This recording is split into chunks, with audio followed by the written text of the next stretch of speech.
sejam todos novamente muito bem-vindos ao curso de Formando Líderes. Meu nome é Adelino Lima, estamos aqui na nossa 11ª aula. Tá? Hoje falaremos sobre o caráter generalizador e coercitivo do fato social. Acompanhem comigo.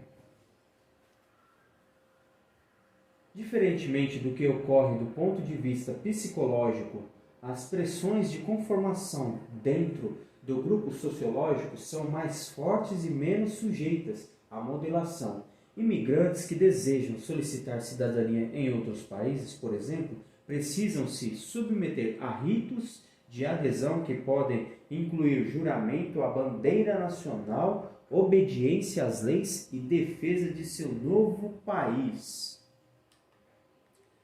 Tais rituais reforçam o caráter generalizador e coercitivo do fato social, pois, intimamente, os imigrantes podem não estar desapegados do país de origem, mantendo laços emocionais e até mesmo hábitos alimentares. No entanto, a adesão e a obediência às leis sociais serão compulsórias. As aflições étnicas têm um caráter sociológico. Sabemos que, frequentemente, a ligação entre superiores e seguidores é marcada pelo fanatismo e por uma desmedida, quase irracional, exigência de conformidade. Ou seja, a função do fanatismo é exatamente a de estar a serviço de uma adesão irrestrita. Outro exemplo está no modo como as profissões são oficialmente regulamentadas. Em nosso país, a prática da medicina, da odontologia, da psicologia, da engenharia e de tantas outras ocupações obedece às normas que estão em vigor para todos os cidadãos. Tais normas são fatos sociais, pois funcionam de forma generalizadora, além de incluírem punições caso sejam desobedecidas. A prática dessas profissões obedece também a outro conjunto de normas, construídas e fiscalizadas pelos conselhos profissionais e existentes nos níveis federal e regional. Os conselhos profissionais são um braço do Ministério do Trabalho e cobram impostos que devem ser obrigatoriamente pagos, sob pena de inscrição na dívida ativa da União. Apesar de sermos livres para escolher nossa profissão, uma vez prontos para a prática, temos de nos ajustar às normas previstas. Alguns conselhos profissionais respeitam a prerrogativa da eleição de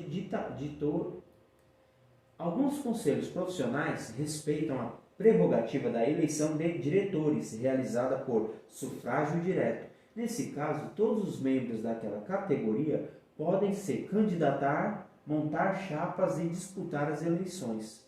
Além disso, as normas que regem as práticas profissionais, os chamados códigos de conduta profissional ou códigos de ética, por vezes são revistas e debatidas entre todos por meio de fóruns internos. Esses dois dispositivos, as eleições e as revisões dos códigos, têm caráter democrático e procuram suavizar o caráter coercitivo que os caracteriza. No entanto, ainda assim continuam sendo exemplos de grupo do ponto de vista sociológico. Retornamos aí praticamente à nossa 9ª aula, né? A continuação aqui da nossa 8ª aula do ponto de vista psicológico e do ponto de vista da nossa 9ª aula, ponto de vista sociológico, né? Pois ainda há condições a preencher as regras a cumprir. Já dentro de contextos com alto grau de coerção, o papel das lideranças é mediado por acertos institucionais prévios. Desse modo, o consenso é mais racionalizado, podendo ocorrer acordos prévios para acertos de conveniência. Quer dizer, ao analisarmos a situação aqui, somos como se fossem peças, né? Saber o momento exato onde se encaixar corretamente para que não haja divergência nas tomadas de decisões.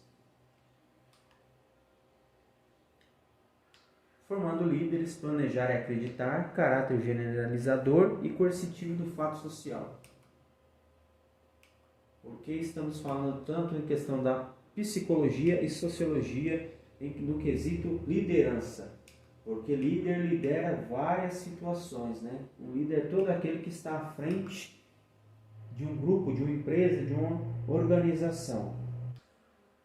E que tem a ver imigrantes que desejam solicitar cidadania em outros países, né? Então se trata do quê? É igual um líder que sai de uma organização para liderar em outra organização, ou seja, organizar alguma situação, né? O líder é aquela peça-chave que vai fazer a diferença em questão de estabelecer ética à frente de algum cargo, de algum grupo, né? Ele está à frente, ele é um líder, então ele tem que estar apto tanto na parte psicológica aqui, como na sociológica. E não se trata apto, eu digo aqui, em questão de exercer a medicina em si. Aí já é um outro quesito. E a equipe é da mesma forma. Então, muitas das vezes o que ocorre de um líder não ter um bom resultado em outro ambiente, em outro time, em outro grupo, é em questão disso. Porque ele tem que se adequar em algumas situações e ele está familiarizado com a sua equipe, sua organização, sua empresa anterior. E muitas das vezes ele não consegue se desvincular. Então, ocorrem algumas divergências. Mas tudo que é possível ser estudado, analisado e colocando com as ferramentas adequadas em prática, ele se sairá bem sim, e a equipe também. O que o líder não pode ter é medo de desafios.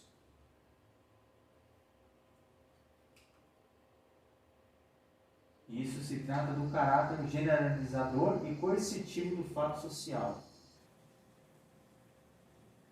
Caráter generalizador, que é algo que se tornou comum, de fato, né, comum, e coercitivo, que se tornou como se fosse uma pena, né, algo que tem que ser estabelecido, tem que ser aplicado, né. Então, assim como o código de conduta, o código da ética, né, em questão de as regras que tem na organização ali, as diretrizes que o líder pode impor, né, devido ao que é as normas ali que são aplicadas pela organização, ele deve repassar a equipe, né. Então o líder vai ter que saber como aplicar isso. Caráter generalizador, que é algo comum, que seja como as leis para serem aplicadas e cumpridas, né? Se tornar um bom senso ali cumpridas, comum, né? Seguir as regras, as diretrizes da organização, da empresa em si.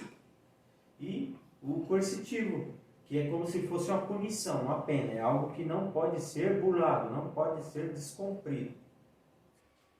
Pois, apesar de sermos livres para escolher nossa profissão, uma vez prontos para a prática, temos de nos ajustar às normas previstas. Então, tanto o líder como a equipe têm a obrigação aí de cumprir com os seus deveres perante a organização, né?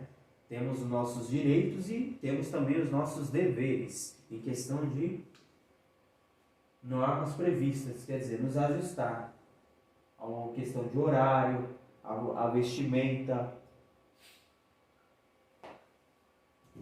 Ou seja, como podemos ver aqui, nesse trecho aqui no fundo amarelo, além disso, as normas que regem as práticas profissionais, os chamados códigos de conduta profissional ou códigos de ética, como já havíamos falado, por vezes são revistas e debatidas entre todos, por meio de fóruns internos. Quer dizer, para ver se é possível ser implantado ou não, se é uma boa sugestão ou não. Então, todos se reúnem para debater em questão do assunto, né?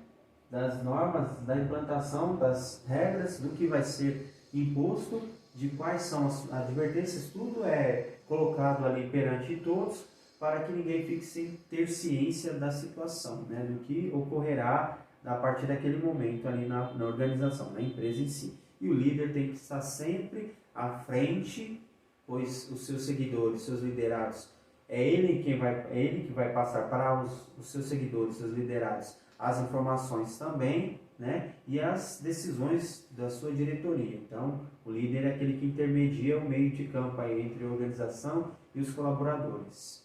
Então, ficamos aqui com a nossa 11ª aula, formando líderes, caráter generalizador e coercitivo. É o tema dessa aula. Valeu?